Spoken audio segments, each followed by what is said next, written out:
Hello, everyone. I'm Wanbao from Island Spreading Lab of the Carnegie Institute. Today, I'm really happy to tell you a story that the germline cysts and nerve cells lay the foundation of the mammalian oocyte. As you know that the primordial follicle is the start of all follicle development. In the adult stage, from most of the primordial follicle will enter quiescence for a very long time, and after the follicle activation, so the follicle can develop from primordial follicle to primary follicle, secondary follicle, growing follicle, until the last ovulation. So all of this process happens in the adult ovary stage. And my study is focused on the embryonic ovary development stage. That is from the primordial germ cell, how the primordial germ cell undergo the mitosis to form the germline cysts, and at last form the primordial follicle. So basically, at embryonic 10.5 stage, the primordial germ cell arrived the gonad, and interestingly, the primordial germ cell, the mitosis of PGC is really fast. So during this process, the proliferation of PGC will form a germline cyst. That is the nucleus has been completely separated. However, the cytoplasm is not completely separated. So you will see this, all of these nuclei share a clusters of a cytoplasm, that is germline cysts. And then as you can see, the red cell, that is a pregranular cell. So when this pregranular cell enter the germline cysts and separate the nuclei, so at last the primordial follicle forms. So in mouse, at 1998, Melissa Pepley and Alan Spradlin, they started to study this system. They studied the primordial germ cell to germline cysts to primordial follicle, this project. And the very interesting thing is at E10.5, they found most of the primordial germ cell is single, at least the two double PGC at E10.5. However, after 3 days, one PGC can form a large germline cyst cluster, maybe 20 or more than 20 germ cells just connected with each other.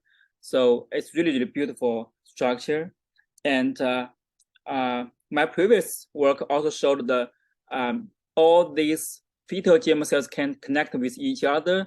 That is because of the high expression of oocyte heron inside.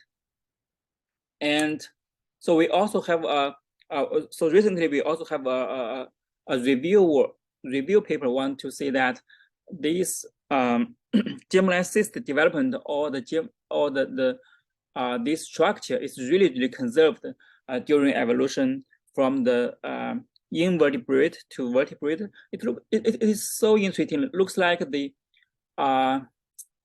many species want their oogenesis step or the early oogenesis occur in germline cyst. So the question is why? So as I mentioned in the beginning, most of the PGC is single, not connected, and at last when the primordial follicle forms, also single cells not connected. However, during this process, the germline cyst is many germ cells just connected with each other. So why? What is the functional significance of this structure, germline cyst? So basically, there are several theories or several hypotheses about this question. But today I want to talk about the last one, organelle transfer. That is the hypothesis of our lab, of Island Spreading Lab. So we think in the fetal ovary development stage, the primordial germ cell can form this a lot of germ cells connect with each other because these germ cells can share some cytoplasm or organelle to each other, to the other germ cells. So okay, then I will tell you more about this story. So the first evidence to support our hypothesis is that the discovery of an intercellular bridge. So here I just want to take the Drosophila, frog, rabbit, and mouse as an example. So in all of this EM image, so you can clearly see that in the germline cyst, between the adjacent or the sister germ cells, so you can clearly see these structures, just like a tunnel or like a bridge, and it's called intercellular bridge. So in Drosophila here, in frog, rabbit, and mouse, and it looks like there's some organelle, I think it's mitochondria, is entering the intercellular bridge in mouse.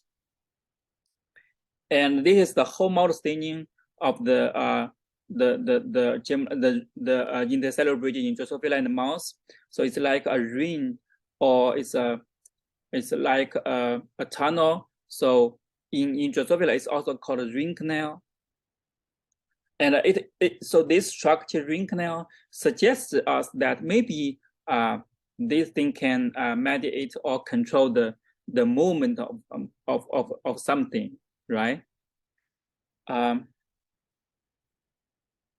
So next, I want to explain why our theory or our hypothesis is right, step by step. So first is the discovery of the transport in mouse. So in 1998, Alan Spradlin and Melissa Peplin, they did a lot of EM experiments and found not only mitochondria, but also the other, like Golgi, the other organelles can looks like can transport from one cell to another cell. By 2016, so our lab has another postdoc, Lei Lei. She did a really beautiful linear tracing work to prove that yes, it is true. In mouse germline cyst, there is some organelle transport or organelle movement from one cell to the other cell. So I will take this 4-cell germline cyst as an example. So the most right cell, this cell will receive the organelle from the other 3 cells. For example, the green is the mitochondria, and the red one is GM130, which is the Golgi marker. So as you can see, the left one has pushed almost all of the mitochondria to the oocyte. Only Golgi left, but the Golgi is also come to the boundary between these 2 cells.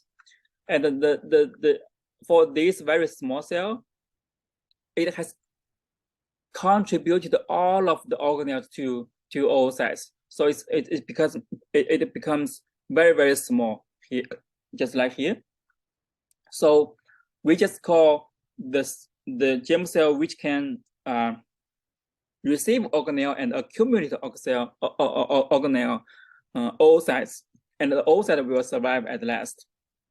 And we call these 3 germ cells which contribute organelle or cytoplasm nerve cells. And it's in Drosophila, it's also called nerve cells, the same thing.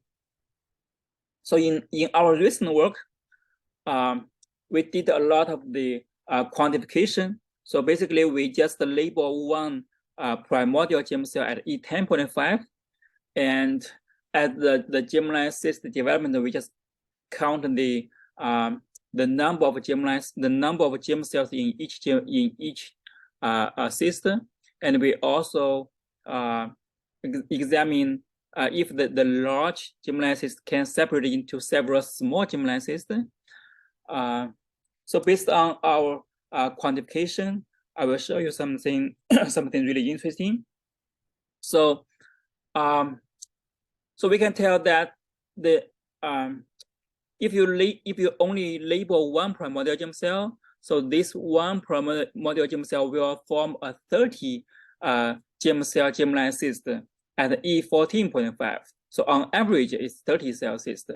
And after E14.5, so the number of germ cells is just decrease, and at last only 6 germ cells survive and form 6 primordial follicles. And of course, these 6 cells just, as I mentioned, they receive the organelles from the other 24 nerve cells. So we also make this complete germline cyst development from one PGC to the different stage, the germline cyst, how the germline cyst break down and die, the nerve cell die, and the oocyte survive, and at last 6 primordial follicle form based on our linear tracing experiments. Okay, so now it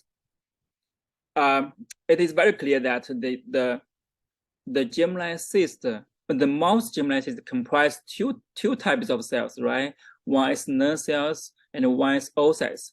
But we are curious that maybe these two kinds of germ cells has the same transcriptome or different transcriptome.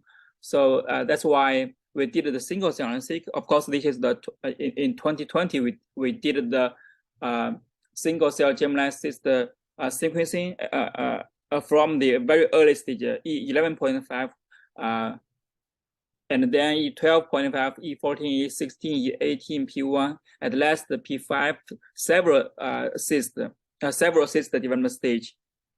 So in this 2020 paper, we found the 2 kinds of somatic cell development story or development pathway, and we also did the validation. But in the very recent paper, 2022 paper, we just isolated the germ cell clusters from these large data sets.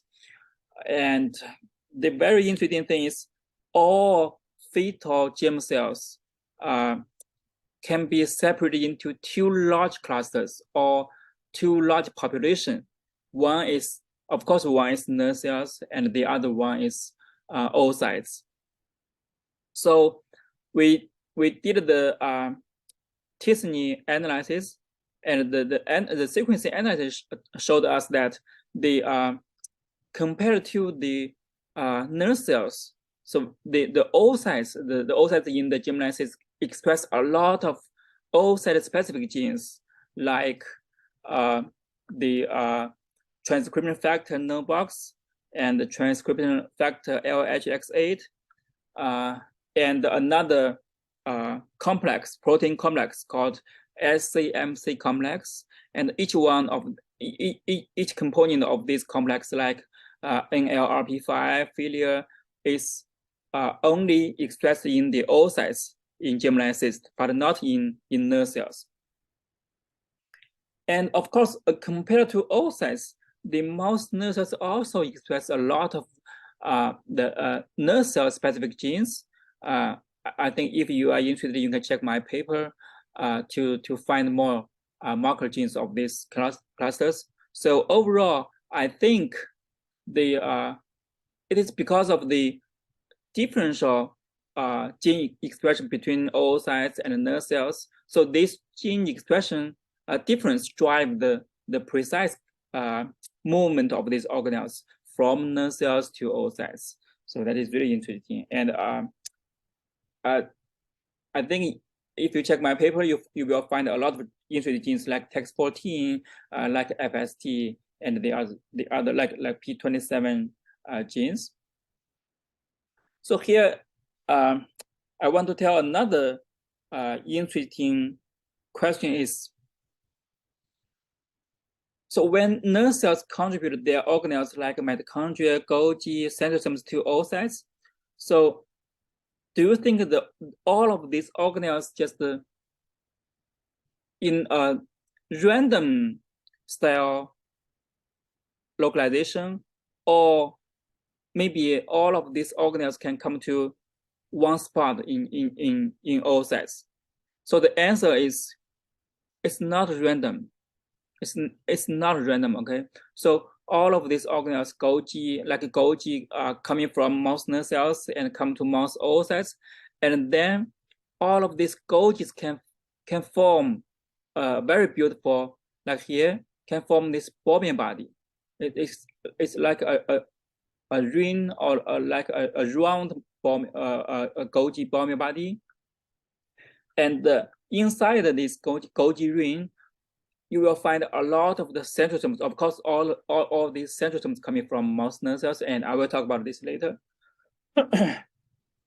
And very importantly, this establishment of this bobbing body to the oocyte nucleus, this axis. So the formation of this from bobbing body to nucleus axis is really important for the establish or the earliest polarity of oocytes, and this polarity can determine the early embryo polarity. So this is a key development thing, right? Okay, I will show you how this polarity is established. So the first step is this centrosome indicated by pyrocentrin, which is a central marker. So the individual centrosome coming from mouse nerve cells, and all of these centrosomes gradually migrate and accumulate in just one pro-oocyte, like here, like shown here. And then we don't know how and we don't know why, but the Golgi always interact with the centrosomes. As you can see here, it's just like a couple, right? The centrosomes and the Golgis sitting together, interact with each other, and within 4 to 5 days, so these organelles just have a self-assembly, and at last about postnatal 4 or postnatal 5, they will form this very compacted the bobbing body, and so the green one is the centrosome here, the red one is Golgi ring, and this new formed bobbing body or the cytocentrum can form this giant microtubule ester, as I shown here, the yellow arrow. So we still don't know the function, the role of this giant microtubule ester. So, but I think we can do some experiments to investigate the role of this thing. And we also found some genes. We give them these 200 genes a name called decade genes or late genes or oocyte genes. And all these 200 late genes, no expression before the organelle assembly or self-assembly. But when these organelles, just like mitochondria, Golgi, they start to form the bobbing body, these 200 genes just significantly increase to a very high expression, very abundant. And among these 200 genes, we found we screened 2 genes, 2 tubulin genes, TUB1C and TUBB2B, which is required for this process. So as you can see here, in the control group, the bobbing body, GM130 positive bobbing body, but when you knock out TUB1C and TUBB2B, no more bobbing body formation. So it's really cool, right? And then we also found that so after the movement of organelles, the mouse nerve cell becomes very small, smaller and smaller, and then almost empty mouse nerve cells, or just only the nerve cell nucleus left. So how do these mouse nerve cell die, or this nerve cell die through what kind of apoptosis or some other death pathway, or we don't know. So we did a series of experiments, and we found that the mouse nerve cells die through the acidification, and this acidification is because of the many tiny the acidic coming from the somatic cell. So like here, this green cell, green LGR5 positive cells, all of these green somatic cells just surround the mouse nerve cell nucleus, like here.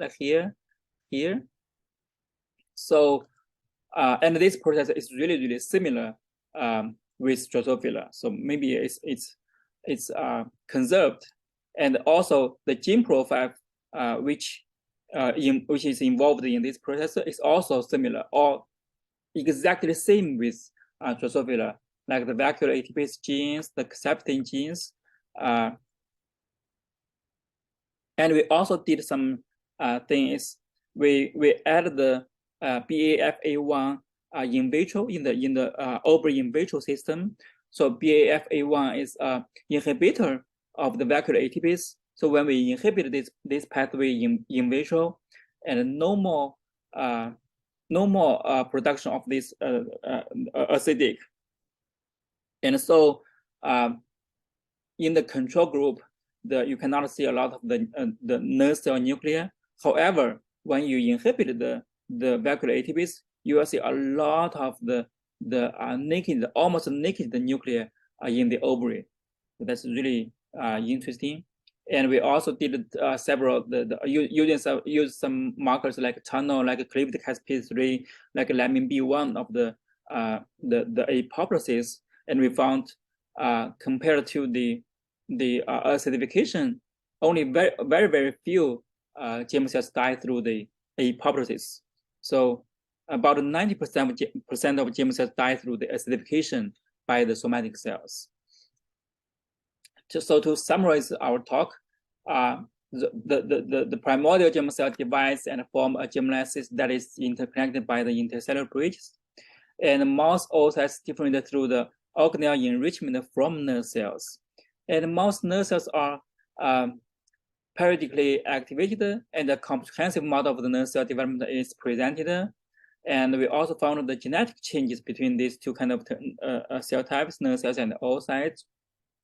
And the nerve cell, the organelles coming from nerve cells can form a Bowman body in oocytes, and this Bowman body is able to activate a giant microtubule organized center, the microtubule ester. And we also screen the two tubulin genes, 2B1C and 2BB2B are required for this Bowman body consolidation. And the mouse nerve cells die through the acidification, which is controlled by the surrounding somatic cells. So to answer this question, why or what is the functional significance of germline cysts? So we think the primordial germ cell can form a germline cyst to allow the movement of organelles or the RNAs, maybe proteins, the cytoplasm from nerve cells to oocytes, which can result in the very fast oocyte differentiation in a very short time window, or the developmental window. And also these organelles can form a Bowman body, and this Bowman body will establish the very early polarity of oocytes. And this polarity is really is a key event for the embryo development. So if you check the zebrafish, the frog, the Drosophila, I think all these process is conserved. So as I showed here, the germline cyst is conserved during evolution, and the germline cyst is a fundamental structure for the early oogenesis. So I want to show you. So these things, we just did some experiments to test our idea that maybe some signal from the surrounding somatic cell to control the organelle movement, but it's just the first step. We still need to do more things. So it's just a brief introduction. And another thing is that we think maybe there are some asymmetric microtubule in germline cysts to control this movement, or to control or to drive the organelle enrichment. So at last, I want to thank all of our lab members and Alan Spradlin, and thank you so much, everyone.